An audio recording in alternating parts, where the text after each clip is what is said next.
Hello students.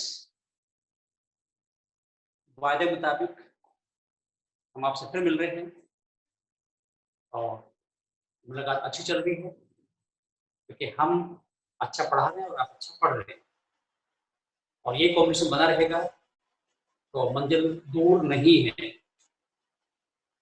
जैसा पता है कि हमारा ये सेकंड टॉपिक चल रहा है, सेकंड लेसन चल रहा है 12th का, जिसका नाम है रिप्रोक्सिमेट फ्लावरिंग प्लांट्स। इसमें हमने जान लिया था फ्लावर के बारे में, फ्लावर मॉडिफाइड शूट है। फ्लावर में 4 सर्किल होते हैं, कैलिक्स, कोरोला, एंड्रोसन, और उसे हम पिस्टिल बोलते हैं, कार्पल बोलते हैं, गाइनोसियम बोलते हैं। फोर्थ लेयर को फ्लावर यूनिसेक्सुअल, बाइसेक्सुअल हो सकता है। और हम ये भी जानते हैं कि फ्लावर जो है that is responsible for sexual reproduction in the plants. जो प्लांट का सेक्स रिप्रोडक्शन है, और प्लांट में केवल एंजियो इसमें प्लांट का जो सेक्सुअल रिप्रोडक्शन है वो उसके फ्लावर की वजह से होता है, क्योंकि उसी में उसका स्टेमिन है जो मेल पॉपी ऑर्गन है, और उसी में उसका पिस्टिल है जो फीमेल पॉपी ऑर्गन रिप्रेजेंट करता है। हमने कल के क्लास में जान लिया था कि जो स्टेमिन है उसमें एंथर है, एंथर में माइक्रोस्पोरेंजियम है, माइक्रोस्पोरेंजियम में माइक्रोस्पोर मदर सेल है, उनमें मियोसिस डिवीजन होता है। उस डिवीजन से बनते हैं माइक्रोस्पोर जो टेट्राड के फॉर्म में होते हैं, और जब वो अलग हो जाते हैं तो फिर उन्हें हम बोलते हैं पोलन ग्रेन। ठीक है, और इंस्ट्रक्शन पोलन ग्रेन की जान ली थी हमने। पोलन ग्रेन में एब्जाइन होता है, इंटाइन होता है, एक हाइपोन्यूक्लियस होता है, बैक्टीरियल होती है। और ऐसे पोलन ग्रेन जिनका पोलिनेशन इंसेक्ट से होना है, उसमें एग्जाम के बाहर की तरफ एक पॉलन किट भी होती है, और जो पॉलन किट है ये इंसेक्ट को अट्रैक्ट करने के साथ साथ जो पॉलन ग्रेन है उसको अल्ट्रा वायलेट यूवी रे से बचाती है, अल्ट्रा वायलेट रेडिएशन से भी बचाती है। यहाँ तक हमारा पार्ट हो गया था, यानी पॉलन ग्रेन बन चुका था, पॉलन ग्रेन हमारे पास है, हैप्लॉइड है। और अब हम बात करेंगे पोलन ग्रेन से या माइक्रोस्पोर से क्या बनना है। जो पोलन ग्रेन है, माइक्रोस्पोर है, उससे बनता है मेल गैमेटोफाइट। क्या बनेगा? Mail gametophyte. अब वो कैसे बनता है, तो मैं बात कर रहा हूं डेवलपमेंट ऑफ मेल गैमेटोफाइट। जो इंपॉर्टेंट टॉपिक है, development of male gametophyte. Development of male gametophyte. तो हम पहले बता चुके आपको, जो एंजियो से प्लांट की गैमेटोफाइट स्टेज है वो शॉर्ट होती है और फ्लावर में प्रेजेंट है। पूरा प्लांट जो है एंजियोस्पर्म प्लांट वो स्पोरोफाइट है, उसमें गैमेटोफाइट स्टेज फ्लावर डेवलप होती है, मेल गैमेटोफाइट वही बनता है और फीमेल गैमेटोफाइट भी वही बनता है। Development of male gametophyte start from microspore और पोलन ग्रेन। तो पहले पोलन ग्रेन बनेगा, माइक्रोस्पोर बनेंगे, और फिर उससे मेल गैमेटोफाइट डेवलपमेंट स्टार्ट होगा। ठीक है, तो हमारे पोलन ग्रेन तो बन चुके। अब हमें क्या करना? डेवलपमेंट ऑफ मेल गैमेटोफाइट हम ये बोल सकते हैं कि माइक्रोस्पोर या माइक्रोस्पोर और pollen grain is the first cell for development of male gametophyte. अब मुझे बताना आपको है, हालांकि पता है कि गैमेटोफाइट हमेशा हैप्लॉइड होता है। कैसा होगा? हैप्लॉइड होता है। और आप इस अच्छी तरह जानते हो कि जो डेवलपमेंट हैप्लॉइड से होगा, पोलन ग्रेन माइक्रोस्पोर हैप्लॉइड है, तो उससे जो डेवलपमेंट होगा वो हैप्लॉइड ही होगा। और मेल गैमेटोफाइट या फीमेल गैमेटोफाइट बनने में जो सेल डिवीजन होता है वो हमेशा माइटोटिक होता है। तो पहले माइक्रोस्पोर बनता है, उससे मेल गैमेटोफाइट बनता है। जब आगे बढ़ेंगे मेगास्पोर बनाएंगे, उससे फीमेल गैमेटोफाइट बनेंगे। तो microspore is the first cell of male gametophyte. अब वो फर्स्ट सेल कैसी थी, मैं वही प्रोग्राम बना रहा हूं आपको, वो ये है, ये आपको पता ही है। ये मैं टाइम बना रहा हूं इसमें, और इसके बाद आपको पता है कि एक्साइन होती है, एक्साइन। और जहां पर एक्साइन नहीं होती उसको हम क्या बोलते हैं, दैट इज कॉल्ड जनपोर, और जनपोर कहलाता है। और जनपोर का नंबर या तो 1 होता है या फिर 3 होता है। और अगर 1 है तो वो मोनोकोर्टेट होता है, वो एंजियोस्पर्म सॉरी वो मोनोकोट का होता है। और अगर 3 है तो डाइकोट का होता है। तो मैंने इसमें 3 जनपोर बनाए हैं, 1 2 3। हम डाइकोट के डेवलपमेंट की बात करते हैं। डेवलपमेंट मोनोकोट के वैसे होता है, उसमें डिफरेंस नहीं है। तो ये मैंने बनाया है क्या, इट इज ए पॉलीमरेज और माइक्रोस्कोप। और इसी से क्या होगा, इसी से बनेगा मेल गैमेटोफाइट। अब देखिए जो मेल गैमेटोफाइट है उसका कुछ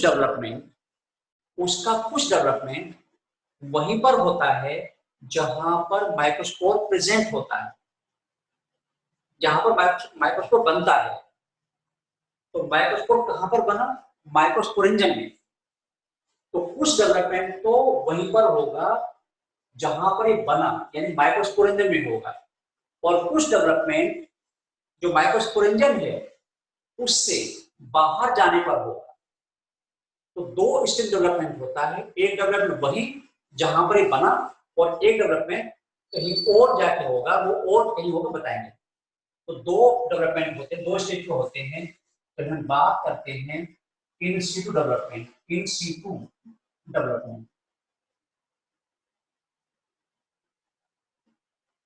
ये डेवलपमेंट कहां पर होता है, इनसाइड माइक्रोस्पोरेंजियम, इनसाइड जहां ये बना है माइक्रोस्पोरेंजियम में जो होगा वो इन सीटू है। जितना डेवलपमेंट होता है इनसाइड माइक्रोस्पोरेंजियम इन सीटू होता है। और ये बिफोर पॉलिनेशन है, जब तक पॉलिनेशन नहीं होगा तब तक डेवलपमेंट पूरा हो चुका होगा। तो इनिशियल डेवलपमेंट कहां पर हो रहा है, इनसाइड द माइक्रोस्पोरेंजियम हो रहा है, और बिफोर पॉल्यूशन हो रहा है।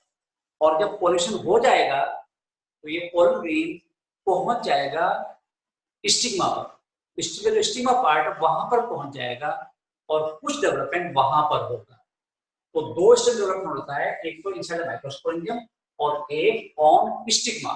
उसे हम बोलते हैं ex situ development, ex situ development. ये डेवलपमेंट कहां हो रहा है, इसको हम क्या लिखेंगे, इसको हम कह रहे हैं ऑन स्टिग्मा पर होगा, स्टिग्मा पर होगा। और आफ्टर पॉल्यूशन होगा, पहले पॉल्यूशन उसके बाद होगा आफ्टर पॉल्यूशन। तो 2 स्टेज में मेल डेवलप करेगा। आप कुछ डेवलपमेंट इंसिटू कहलाता है और कुछ डेवलपमेंट एक्सिटू कहलाता है। जो डेवलपमेंट इंसिटू है ये वहीं पर हो रहा है जहां पर ये बना है, और ये बना है माइक्रोस्पोरेंजियम, ठीक है। और जो एक्सिटू है वो तब होगा जब ये बायोलॉजिकल पॉल्यूशन ये पहुंच जाएगा स्टिग्मा को। तो हम 2 डेवलपमेंट की बात कर रहे हैं, तो 2 डेवलपमेंट होगा, उसमें क्या होगा। अब देखिए ये मैं बात कर रहा हूँ इन सीटू, ये डेवलपमेंट आपको अब ये क्या होगा, पहला डिवीजन हुआ माइटोटिक होगा, क्योंकि पोलन तो पहले ही हैप्लोइड है, इसमें मियोसिस हो नहीं सकता। तो जो पहला डिवीजन है डेवलपमेंट में वो हो रहा है इन माइक्रोस्पोरेंजियम, इन माइक्रोस्पोरेंजियम। अब जब डिवीजन होगा माइटोटिक तो 2 सेल बनेंगे।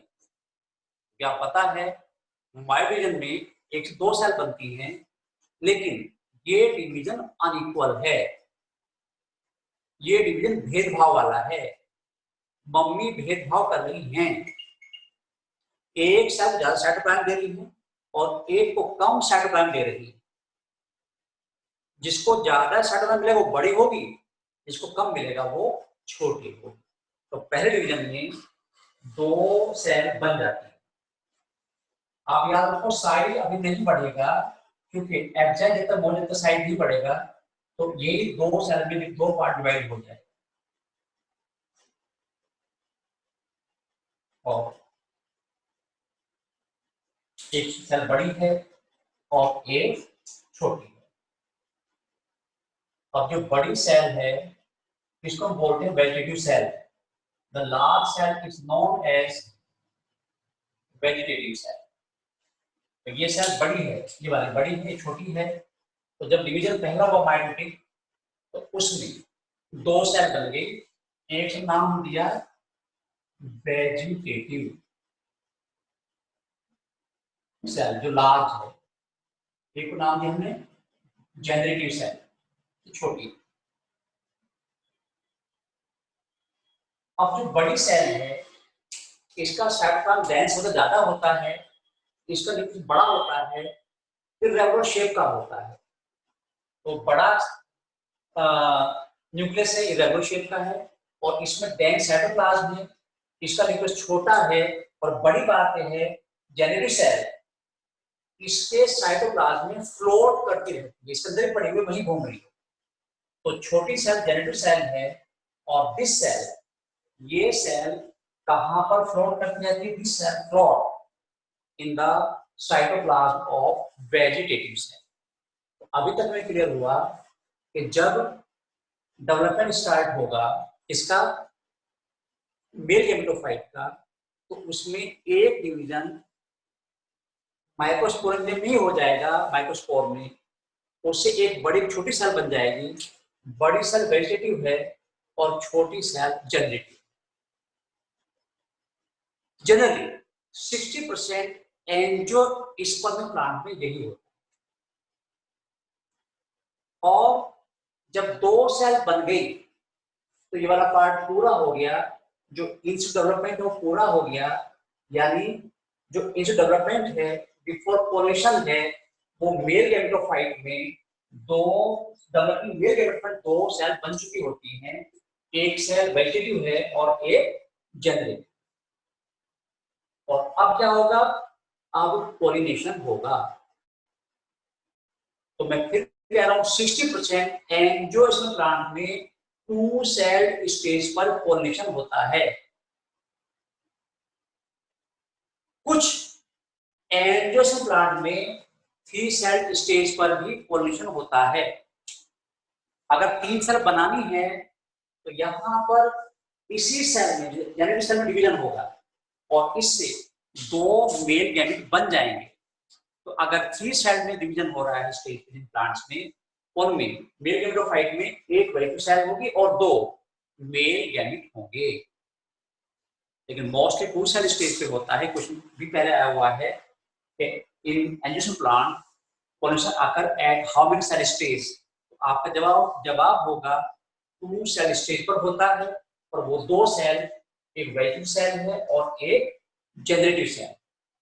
ठीक है, तो अब हम 60% प्लांट की बात कर रहे हैं और अब हम करा रहे हैं पोलिनेशन।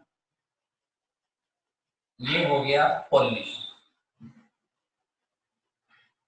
ठीक, और जब पोलिनेशन हुआ तो two cell developing male gametophyte पहुंच जाता है स्टिग्मा पर। कहां पहुंच जाएगा? स्टिग्मा पर। जो फीमेल रिप्रोडक्टिव ऑर्गन है उसमें जो स्टिग्मा है जो इसको लैंडिंग के लिए प्लेटफॉर्म प्रोवाइड करती है, जहां पर जाके उतरता है, ठहरता है, रुकता है, वहां पर जाकर क्या होगा? वहां पर जाकर इसका फर्दर डेवलपमेंट होगा। अब जो फर्दर डेवलपमेंट होगा उस फर्दर डेवलपमेंट में एक जर्म पोर से पोलन ट्यूब बनेगी और जो पोलन ट्यूब बनती है वो वेजिटेटिव सेल के साथ जर्म पोर है उससे बनती है। इसलिए जब ये पोलन ट्यूब बनना शुरू कर देती है, जो वेजिटेटिव सेल है उसको बोलते हैं ट्यूब सेल।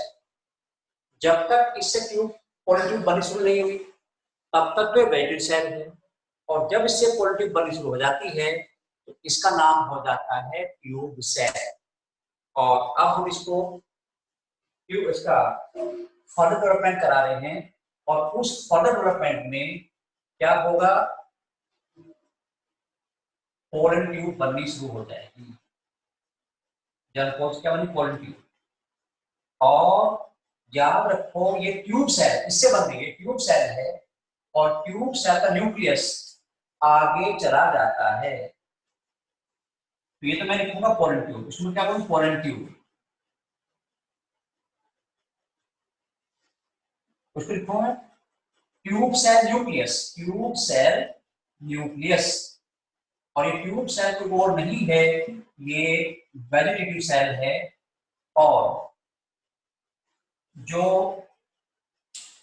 इससे क्योंकि पोलन ट्यूब बन रही है इसलिए इसका नाम हो गया ट्यूब सेल। और ये इसका साइटोप्लाज्म है, इसका साइटोप्लाज्म आगे तरफ आ जाता है, पोलन ट्यूब भर जाता है और यहीं पर मौजूद आगे आ जाती है generative cell. Generative cell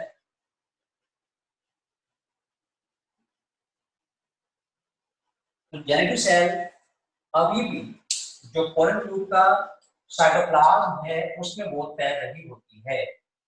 pollen tube के अंदर जो साइटोप्लाज्म भरा हुआ है इसका ट्यूब सेल का, उसमें तैर रही है। अभी भी ट्यूब सेल डिवीजन नहीं हुआ, अभी डिवीजन नहीं हुआ है, केवल पोलन ट्यूब बनने की शुरुआत हुई, नॉन डिवीजन है, और डिवीजन नहीं हुआ। पोलन ट्यूब ग्रो करती चली जाती है, पोलन ट्यूब बढ़ती चली जाती है और ये पोलन ट्यूब मेल गैमेट को आगे पहुंचाती रहती है, क्योंकि एंजियोस्पर्मिक प्लांट के male gamete totally non motile हैं, वो अपने आप एग तक नहीं पहुंचा सकते। तो पोलन ट्यूब बनने का मकसद ये है कि जब मेल गैमेट बनने वाले हैं उनको वो एग तक पहुंचाते। ठीक है, तो पोलन ट्यूब जरूरी है एंजियोस्पर्म प्लांट में फर्टिलाइजेशन कराने के लिए। अगर पोलन ट्यूब नहीं बनेगी तो मेल गैमेट एग तक और तक नहीं पहुंच पाएंगे। तो पोलन ट्यूब ग्रो करती रहती है, ये उतनी ग्रो करेगी जितनी लंबी स्टाइल है। स्टिग्मा पर आने के बाद पोलन ट्यूब बनी और फिर वो पोलन ट्यूब ग्रो करती चली जाती है और आगे ट्यूब न्यूक्लियस होता है और उसके पीछे जेनेटिक सेल होती है। अब जैसे पोलन ट्यूब ग्रो करती जाती है, अब आगे क्या होगा, मैं थोड़ा इधर ले जा रहा हूँ डायग्राम को, या मैं इधर ले जाए तो थोड़ा स्पेस कम है। अब क्या होगा, फिर से वही पार्ट चल रहा है। अब मैं ये वही डायग्राम रिपीट कर रहा हूँ, तो अभी इसमें कुछ चेंज होने वाले ताकि हम फर्दर डेवलप पूरा करके दिखा सकें। पोलन ट्यूब और ग्रो कर रही है, आगे क्या है, ट्यूब न्यूक्लियस, और अभी भी इसके ऊपर बाहर की साइड पर मौजूद है एक्साइन। तो ये वाला पार्ट जो एक्साइन वाला पार्ट है ये तो स्टिग्मा पर ही है, बस ये पोलन ट्यूब अंदर जा रही है, ये ग्रो करती जा रही है, बाकी वहीं पे वहीं है। अब क्या होगा, जो ये जेनेटिक सेल है इसमें एक डिवीजन होगा, विल परफॉर्म डिवीजन। मैं लिखता हूं डिवीजन, डिवीजन इन, और डिवीजन कौन सा, माइटोटिक, और फिर तो माइटो डिवीजन इन। जैसा आप पता ही माइटोटिक ही होगा क्योंकि हैप्लॉइड है। Division in generative cell, in generative cell. तो जेनेटिव सेल है उसमें डिवीजन होगा माइटोटिक, और इससे फिर दो हैप्लॉइड सेल बनेगी। एक डिवीजन तो है इनसाइड माइक्रोस्पोरेंजियम, घर के घर में हो गया था, और एक डिवीजन घर से बाहर आने के बाद हो रहा है, जब ये पोलिनेशन कर चुका है तब हो रहा है, जब पोलन ट्यूब बन रही तब हो रहा है। और जब इसमें डिवीजन होगा तो फिर दो सेल बनेंगे और ये दोनों हैप्लॉइड होंगे, और अब इनको कहेंगे male gamete, two male gamete.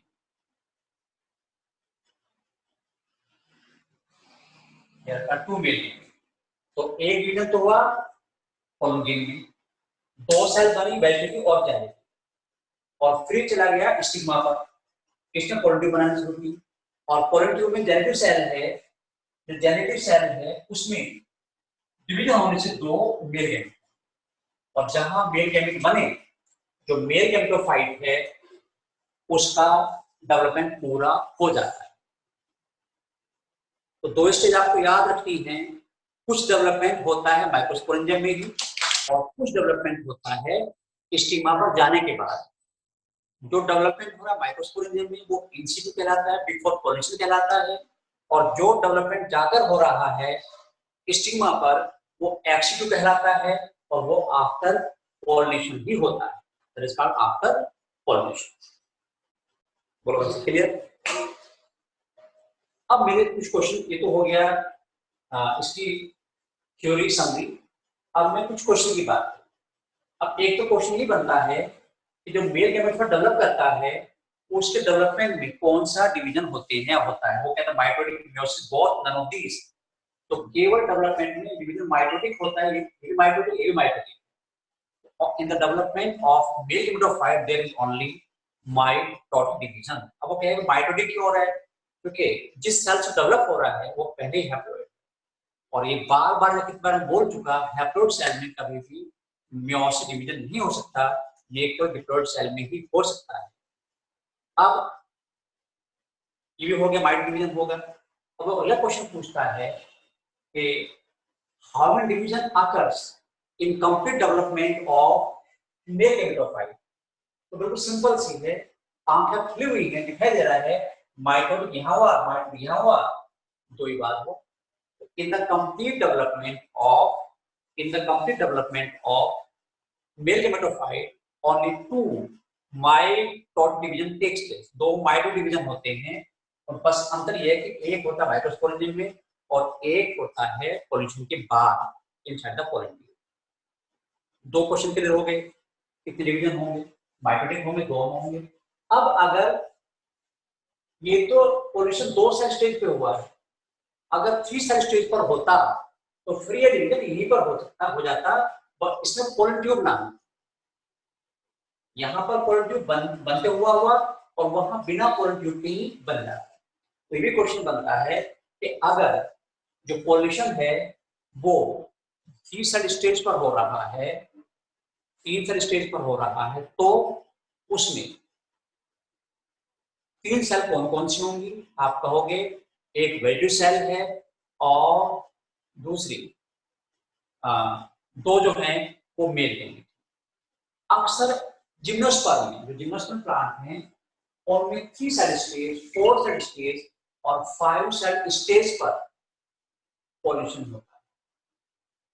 वहां पर 3 सेल, 4 सेल और 5 सेल स्टेज पर होता है, और जो मेल गैमेट वो एक ही होता है, बाकी सेल पैरेटल सेल कहलाते हैं।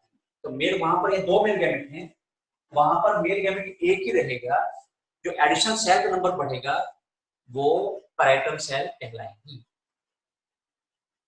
तो मोर देन 2 सेल स्टेज, जैसे साइकस में 3 सेल स्टेज पर होता है, पाइनस में 4 सेल स्टेज पर होता है, एफिड्रा में 5 सेल स्टेज पर होता है, और गिव एग्जांपल जिम्नोस्पर्म के हैं 3 cell Cycas, 4 cell Pinus, 5 cell Ephedra. लेकिन अगर हम बात करें जिम्नोस्पर्म, एंजियोस्पर्म की, तो मोस्टली 2 सेल स्टेज और कुछ में 3 सेल स्टेज पर भी होता है।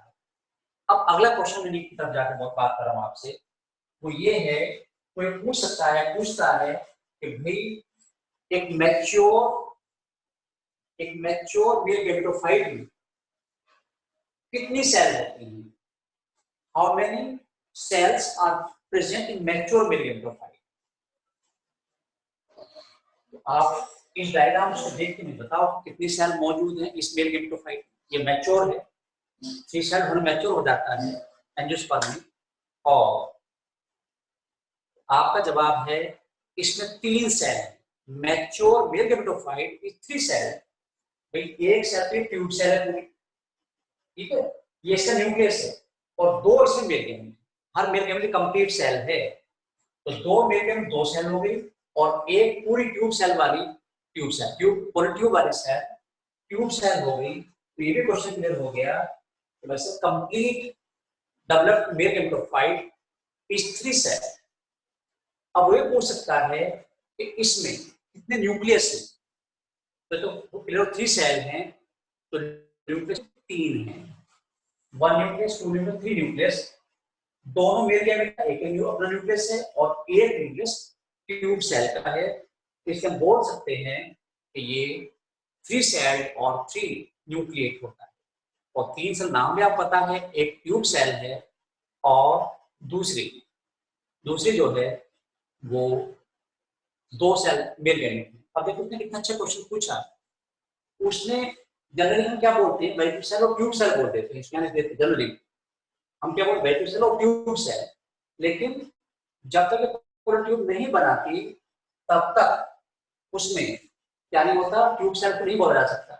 और ऐसा क्वेश्चन आ चुका है। उस क्वेश्चन में क्या था, उन्होंने कहा कि जब पोलिनेशन होता है, जब पोलिनेशन होता है तो मेल गैमेटोफाइट में क्या एब्सेंट होता है, उसमें genetic cell, vegetal cell, nucleus और ट्यूब सेल। अभी ट्यूब सेल वर्ड यूज नहीं करते, तो आंसर क्या था वहां पर होना चाहिए था ट्यूब सेल, और वही आंसर बन दिया। अब ये ट्यूब सेल नहीं है, वो इसमें एब्सेंट है। ट्यूब सेल कब बनेगी, जब ये पोलन ट्यूब बनाएगी, और पोलन ट्यूब बनती है आफ्टर पोलिनेशन, जब पोलन ग्रेन स्टिग्मा पर पहुंच जाता है। ये बात किसकी हो गई, ये हो गई डेवलपमेंट ऑफ मेल गैमेटोफाइट की। आई होप इस डायग्राम के बेस पर आप सबको क्लियर कर लोगे, और ये डायग्राम आप बोर्ड में बनाओगे, और जो क्वेश्चन मैंने आपको बताए हैं वो नीट के लिए आपके लिए परफेक्ट। मैं बार बार कहता हूँ कि बोर्ड और नीट अलग नहीं है। बोर्ड केवल ये है कि आपको जो आया कुछ भूला कुछ याद ना लिख दिया नंबर मिल गए, लेकिन नीट में क्या है कि कुछ भी भूलना नहीं है, हर चीज को क्लियर करके चलना है, वो नीट बन जाता है। अब हम अगले पार्ट तक जाएंगे, तो अब मैं बताऊँ इसमें कुछ प्रॉब्लम तो नहीं आपको। कॉलम गेम है, डिवीजन हुआ है, दो सेल बनी, बड़ी छोटी, और बड़ी छोटी बनने की क्या है, इनका जो न्यूक्लियस है उसमें डिफरेंस नहीं है। न्यूक्लियस में जो जेनेटिक मेटेरियल है वो इसमें आइडेंटिकल है, एक जैसा ही है, क्योंकि एक सेल से बनी है, लेकिन अंतर केवल साइटोप्लाज्म कंटेंट का है। जब डिवीजन में मम्मी ने भेदभाव कर दिया, कम गया, ये बड़ी होगी छोटी हो गई, और फिर पॉल्यूशन हो गया, पॉलन ट्यूब बननी शुरू हुई। जो जेनेटिक सेल तैर रही है साइटोप्लाज्म में, इसके ट्यूब सेल के, उसमें डिवीजन होता है और दो मिलियन बन जाते हैं। जैसे पॉलन ट्यूब बनती जाती है, पीछे से पॉलन ट्यूब बंद हो चली जाती है, इसमें प्लग हो जाता है, प्लग।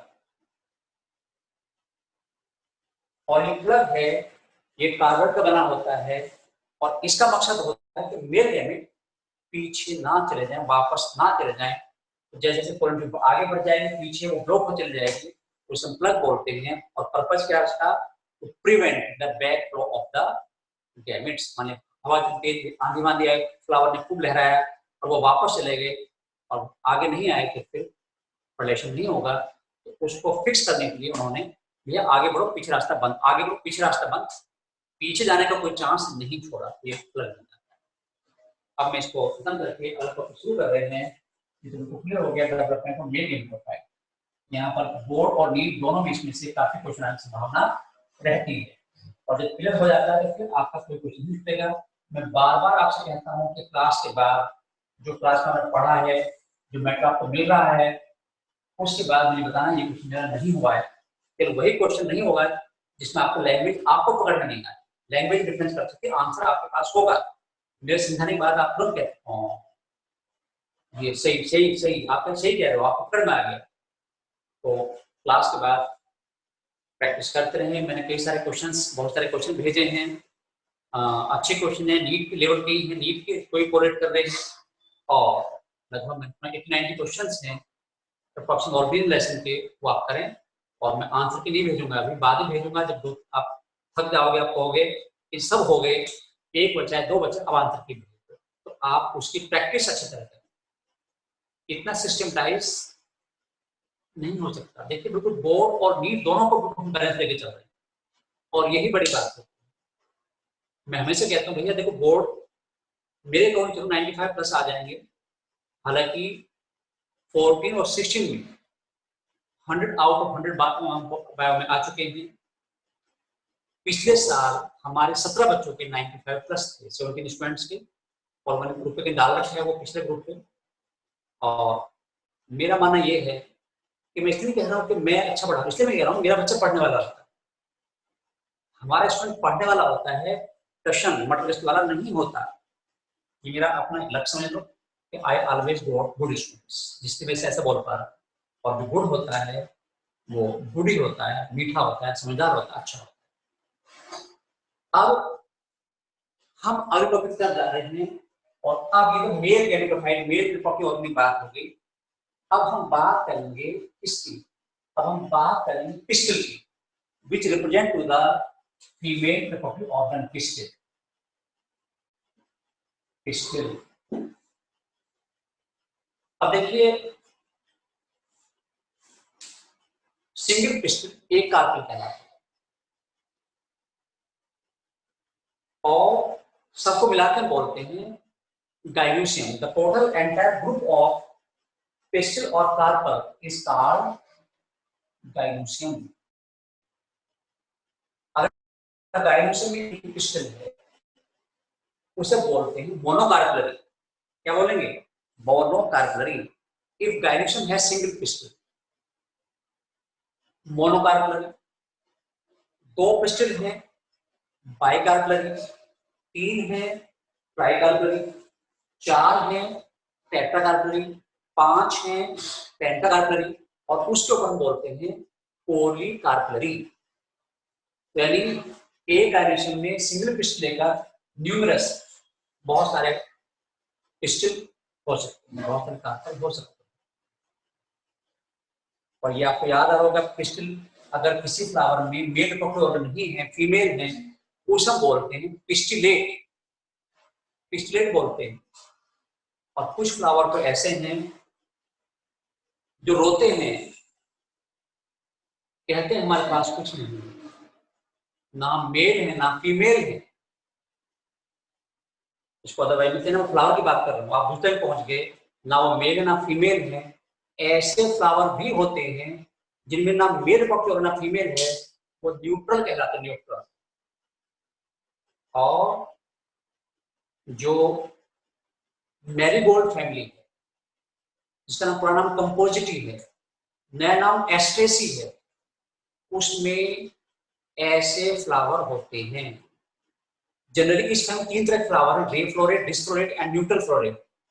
और न्यूट्रल वो है जिनमें कोई भी सेक्स ऑर्गन नहीं है, उनमें केवल पेटल होता है, साथ में सेपल हो सकता है और उसका काम केवल इनसे प्रोटेक्ट करना है, ना कि रिप्रोडक्शन करना है। चाहे फ्लावर में भी ऐसे हैं जो ना मेल ना फीमेल हैं, वो न्यूट्रल फ्लावर कहलाते हैं। अब पिछले फिर वापस आ जाओ तो आपको क्लियर हो गया। अब ये एक पूरा गाइनोसियम है, इसमें एक पिस्टिल दिखाई पड़ रहा है, आपको क्या कहोगे? मोनोकार्पलरी। दो हो गए बाइकार्पलरी, तीन हो गए ट्राइकार्पलरी, चार हो गए टेट्रा, पांच हो गए पेंटाकार्पलरी और एक और आ गया। अब इसको हेक्सानी के इंग्लिश में बोलते हैं पॉलीकार्पलरी। अब मुझे बताओ कितने कार्पल दिखाई पड़ रहे हैं आपको? 1 2 3 4 5 5 कार्पल हैं। इसमें कितने दिखाई पड़ रहे हैं? 5 कार्पल हैं। लेकिन दोनों में डिफरेंस कुछ है, 5 है, 5 यहाँ भी है। यहाँ पर पांचों कार्पल अलग हैं। If all carpels are separate, it is called apocarpus condition. Apocarpus, free, अलग होना, कोई मतलब नहीं दूसरे से। और जहां पर कार्पल आपस में फ्यूज रहते हैं और जुड़े हुए रहते हैं, दैट इज कॉल्ड सिनकार्पस। में जो है नंबर के बेस पर मोनोकार्पलरी हो सकता है, मोनोकार्पलरी, बाइकार्पलरी, ट्राई, टेट्राकार्पलरी, पेंटाकार्पलरी और पॉलीकार्पलरी हो सकता है। और अगर ये जितने कार्बन जुड़े हुए हैं तो बोलते हैं सिनकार्पस। सिन फ्यूज, सिनकार्पस मतलब फ्यूज कंडीशन, जब जुड़े होते हैं, बताया ये पांचों में जुड़ जाएं तो सिनकार्पस होगा, अलग हो जाएं तो एपोकार्पस होगा। सिन माने फ्यूज, एपो माने फ्री। तो पिस्टिल जो है वो फ्यूज और फ्री हो सकते हैं, फ्यूज और फ्री हो सकते हैं। तो फ्यूज की क्या यूज करोगे आप? सिन कार्पस, और फ्री के लिए एपोकार्पस। नंबर ऑफ क्लियर हो गया। अब देखिए हर पिस्टिल के 3 पार्ट होते हैं। Every pistil has 3 part. Her pistil में 3 पार्ट होंगे। अच्छा एक बात और बोल दूं, जो मैंने आपको क्वेश्चन भेजे हैं आप उनको 2 डेज में सोल्व करोगे, एक दिन आज का एक कल का, और फिर आपको लिखना है कि आपके कितने क्वेश्चन हुए कितने नहीं हुए। हर बच्चा मुझे उस पर रेस्पॉन्ड करेगा अपने ग्रुप पर कि कितने मेरे हुए हैं। और बहुत सारे बच्चों के उसमें नाम नहीं आ रहे, नाम आ रहे हैं वो कोई पोर्टलैंड आ रहा है, कुछ डाल रखा है, आपको नाम लिख के भेजेंगे कि सुमन कितने हैं, और हमारे गरिमा कितने हैं, हमारे दीपिका कितने हैं, हमारे संजय कितने हैं, हमारे जो अक्षर शर्मा जी कितने हैं, मिश्रा जी कितने हैं, ताकि मुझे क्लियर हो जाए कि आप कितने कर पाए। उसके बाद फिर मैं आंसर की भेजूंगा, फिर आप उन आंसर की को रेट करके देखोगे और इसका आंसर ये है।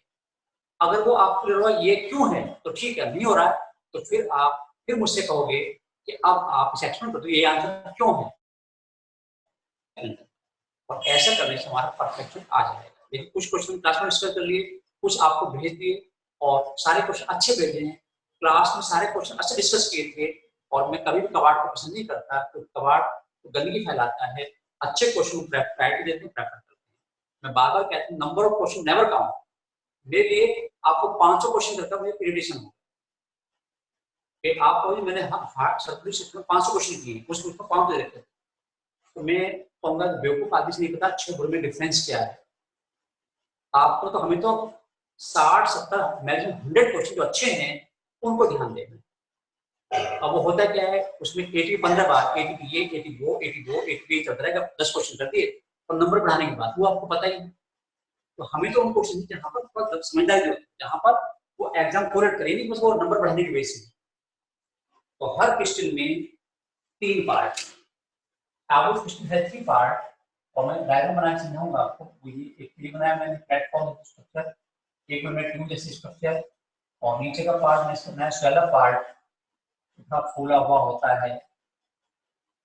और फिर आपको याद है ये मैंने बनाया थैलेमस, कि मैंने कहा था कि फ्लावर का हर पार्ट थैलेमस से अटैच रहता है, चाहे वो ओवरी हो यानी क्रिस्टल हो, कार्पल सॉरी या स्टेमिन हो, सेपल हो, पेटल हो, every part attach to the thalamus.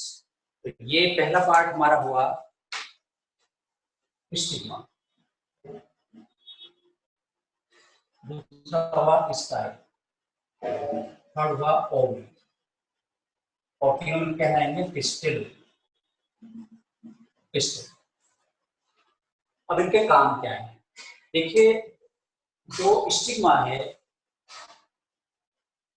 It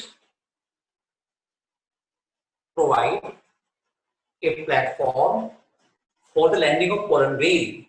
जो पोलिनेशन से पोलन आ रहा है चाहे किसी मीडियम से आए, चाहे वो इंसेक्ट थ्रू आए, चाहे एयर थ्रू आए, चाहे वाटर थ्रू आए या बैट किसी तरह थ्रू आए, तो यहाँ पर आकर लैंड करता है।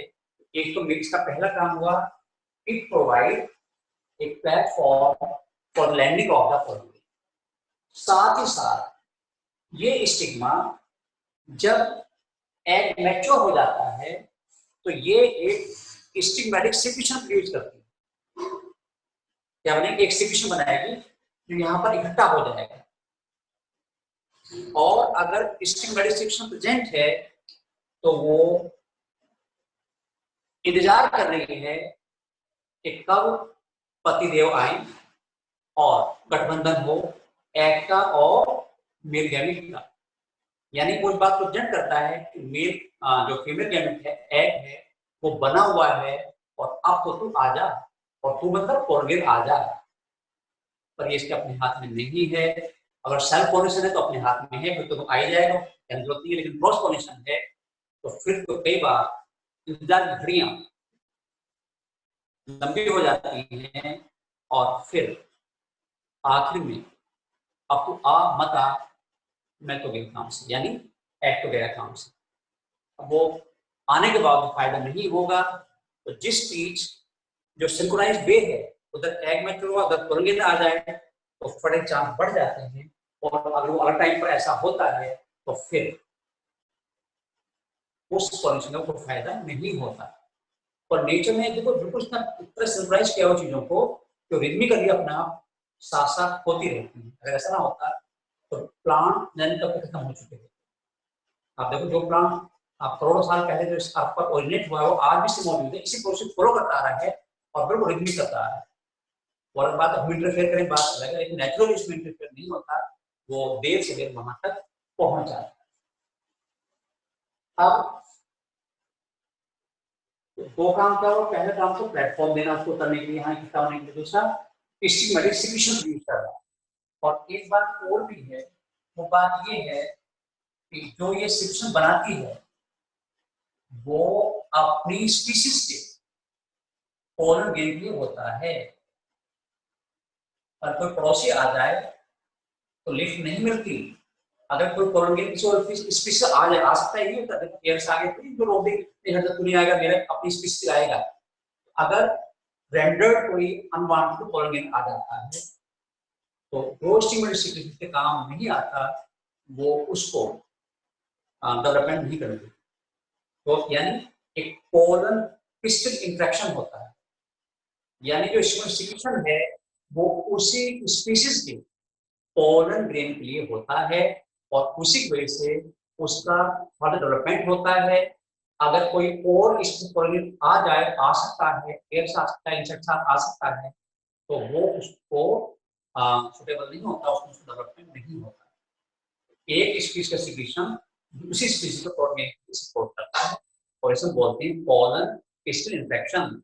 अगर आपसे पूछूं कि पोलन पिस्टल इंट्रैक्शन किसकी वजह से, ए एंथर, बी स्टिग्मा, सी बोर, डी एक्सटर्नल फैक्टर या इंटरनल फैक्टर में से बोल सकता हूं। तो जवाब क्या हो रहा है आपका, क्या जवाब निकल रहा है अंदर से? आपका जवाब आ रहा है दोनों इंट्रैक्शन।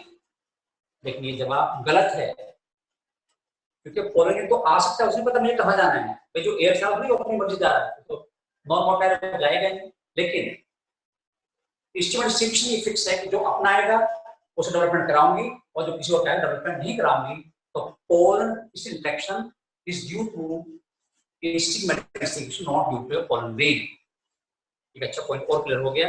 और पोलन ग्रेन की वजह नहीं है, वो तो आ सकता है, आते रहते हैं, लेकिन स्टिमुलेटेड सिक्रीशन स्टिग्मा ने अपनी स्पीशीज का पोलन ग्रेन नहीं तैयार किया, वो उसी के लिए सुटेबल है, उसी का उसके डेवलपमेंट उसमें हो सकता है। तो तीन काम होंगे, एक तो इसने लैंडिंग के लिए प्लेटफॉर्म प्रोवाइड किया, स्टिग्मेटिक सिक्रीशन प्रोवाइड किया, उससे उसका न्यूट्रिशन मिलेगा, डेवलपमेंट होगा और यही पोलन पिस्टल इंट्रैक्शन को मेंटेन करता है। अब अगले पॉइंट की बात करें, अब ये पोलन ट्यूब है, इसका काम केवल जो अभी हमने पोलन ट्यूब बनाई थी, ये स्टाइल है, और इसी के अंदर से अगर मैं और बना दूं आपको, तो ये हमारा पोलन यहाँ पर पहुंचा हुआ है और ये इसके ऊपर एग्जाइन है और ये पोलन ट्यूब बनती जा रही है। तो style provide a passage to the pollen tube passage provide करती है, रास्ते देती है, और उस रास्ते को पार करके पोलन ट्यूब जाती है ओवरी में। कहा जाएगी पोलन ट्यूब को, कहां तक पहुंचना है, ओवरी में पहुंचना है। अब मैं बात करूं ओवरी की, देखिए actual fertile part, reproductive part of A pistil is ovary, ये ओवरी होती है। और पिस्टल का मेन पार्ट कौन हुआ, ओवरी हुआ, और ओवरी का मेन पार्ट होता है ओव्यूल। जो ये ओवरी है, इस ओवरी के अंदर ओव्यूल होते हैं। क्या होते हैं, ओव्यूल। तो पिस्टल का मेन पार्ट ओवरी हुआ और ओवरी का मेन पार्ट ओव्यूल हुआ, और ओव्यूल के अंदर भी एक मेन पार्ट होता है जिसे बोलते हैं हम एम्ब्रियो सैक। क्या बोलते हैं, एम्ब्रियो सैक, और फीमेल गैमेटोफाइट वो उसका मेन पार्ट हुआ। तो पिस्टल में ओवरी, ओवरी में ओव्यूल, और ओव्यूल में एम्ब्रियो सैक होता है। और यही वो एम्ब्रियो सैक है, ये वो फीमेल गैमेटोफाइट है जहां पर एग मौजूद है, फीमेल गैमेट मौजूद है, और पोलन ट्यूब वहीं तक मेल गैमेट को पहुंचाती है। अब आगे बात तो आगे की है, जब फर्टिलाइजेशन हो जाता है तो ये ओवरी ट्रांसफॉर्म हो जाएगी फ्रूट में, जो आप फल खाते हो कोई वो पूरा पार्ट खाते हो ओवरी। तो after fertilization ovary transform into fruit, और जो ओवरी के अंदर ओव्यूल है दे ट्रांसफॉर्म इनटू सीड, वो सीड में ट्रांसफॉर्म हो जाते हैं। तो ये वाला पार्ट जब आप खाते हो, ये फल है, फ्रूट है, और जो बीज निकल रहे हैं वो ओव्यूल है।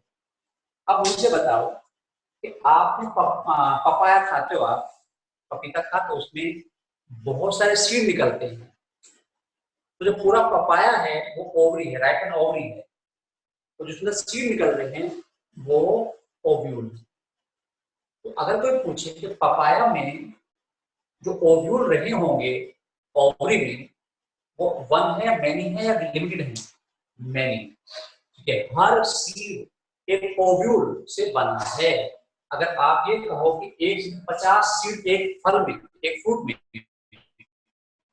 50 सीड निकले हैं, तो हम गारंटी के साथ ये कहेंगे कि भाई साहब इसमें 50 ओव्यूल तो ठीक थे। क्योंकि देखिए ये भी जरूरी नहीं कि सारे ओव्यूल फर्टाइल हो जाए, पर हाँ जितने हुए हैं उसमें तो कम से कम थे। अब आप मैंगो खाते हो, अब मैंगो में कितने सीड निकलते हैं? हमेशा आपको एक ही मिला है। जब बुटली बोलते, स्टोन बोलते हो, वो उसका सीड है। तो इससे क्या पता चल रहा हमें कि मैंगो में, ओवरी में एक ही ओव्यूल होता है। तो जिन फ्रूट्स में हमेशा एक ही सीड निकलता है, तो वो इस बात को रिप्रेजेंट करता है। जैसे आप नाशपाती खाते हो, आड़ू खाते हो, इन सब में एक ही सीड निकलता है। मैं उसकी बात कर रहा हूँ आड़ू की, है ना, उसमें भी एक सीड निकलता है। तो इसका मतलब क्या, उसमें एक ओव्यूल होता है। जिससे बहुत सारे सीड निकलते हैं, उसमें बहुत सारे ओव्यूल होते हैं। अब ओवरी में एक टिश्यू होता है, तो मैं 11th साइड में 11th पढ़ा था हमने, वहां जा रहे हैं। ओवरी में एक टिश्यू होता है और वो टिश्यू पैरेन्काइमेटस है। Ovary has a parenchymatous tissue that is called placenta.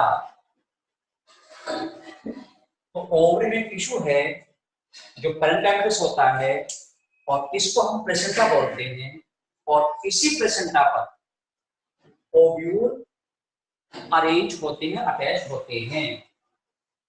तो प्लेसेंटा एक टिश्यू है पैरेन्काइमेटस, और इसी टिश्यू के साथ, इसी प्लेसेंटा ओव्यूल अटैच रहते हैं। और हर स्पीशीज में या डिफरेंट प्लांट्स में प्लेसेंटा पर ओव्यूल का अरेंजमेंट अलग अलग होता है, जैसा नहीं होता। तो arrangement of ovule in the placenta of ovary is called presentation. आपको याद आ गया रंग का presentation, presentation, arrangement of ovule in the ovary placenta is called presentation. ये आपको पता है, ट्राइटल हो सकता है, मार्जिन हो सकता है, फ्री सेंट्रल हो सकता है, बेसल हो सकता है, एक्साइल हो सकता है। ये 5 तरह के हमने पढ़े थे प्लांट मॉर्फोलॉजी में। वहां मैंने ये बोला था कि ये जो ओवरी है उसके अंदर जो अरेंजमेंट है इसका, प्लेसेंटा ओव्यूल का, वो प्रेजेंटेशन। तो हर ओव्यूल के अंदर पढ़ेंगे उसमें एम्ब्रियो सैक होता है, और उस एम्ब्रियो सैक में भी एग मौजूद होता है, और वहीं पर जाकर फर्टिलाइजेशन होता है। हम जानेंगे कि एंजियोस्पर्म प्लांट में जो फर्टिलाइजेशन होता है वो एम्ब्रियो सैक में होता है। क्योंकि वहीं पर एग, और वहीं पर कौन पहुंचेगा, मेल में पहुंच जाएगा, फर्टिलाइजेशन हो जाएगा। तो आज का हमने अभी तक क्या जाना, हमने जाना कि जो पोलन ग्रेन है, जो पोलन ग्रेन है उससे मेल गेमेटोफाइट बनता है। कैसे बनता हम जान लिया, कुछ पार्ट बना माइक्रोस्पोरेंजियम में और कुछ बना आफ्टर पॉलिनेशन। 3 सेल 3 न्यूक्लियट बन गया था आखिर में, एक ट्यूब सेल थी और 2 उसमें मेल। और उसके बाद हम बात कर रहे हैं पिस्टल की, और pistil present to the female reproductive organ, और इनके ग्रुप को हम बोलते हैं गायनोसियम। गायनोसियम मोनोकार्परी, बाइकार्परी हो सकता है नंबर के बेस पर, और वो फ्री और फ्यूज और सेपरेट हो सकते हैं। फ्री है तो एपोकार्पस वर्ड में यूज किया है, और फ्यूज है तो सिंथार्पस यूज किया है। उसके बाद हमने एक सिंपल सिंगल पिस्टल की स्ट्रक्चर बात की, 3 पार्ट आए, स्टिग्मा, स्टाइल, ओवरी, और ओवरी कौन आया, ओव्यूल। अब देखिए नेक्स्ट पार्ट हमारा ओव्यूल। हमें क्या पढ़ना, ओव्यूल, जो ओव्यूल की स्ट्रक्चर है वो कैसी है। जो टाइप्स ऑफ ओव्यूल है, हालांकि वो सिलेक्शन नहीं है, पर फिर दो चार नाम बताऊंगा मैं आपको। ये एपोकार्पस, सॉरी, जो ओव्यूल है वो इस तरह का है, ठीक है। और आज अब यहीं तक रखेंगे हम, इंतजार कीजिए कल तक, और फिर मिलेंगे हम कल एक नए टॉपिक के साथ इस लेसन के, जिसका नाम है ओव्यूल, स्ट्रक्चर ऑफ ओव्यूल। और उसके अंदर क्या पढ़ेंगे, एम्ब्रोसेक पढ़ेंगे। तो thanks for the day, see you tomorrow.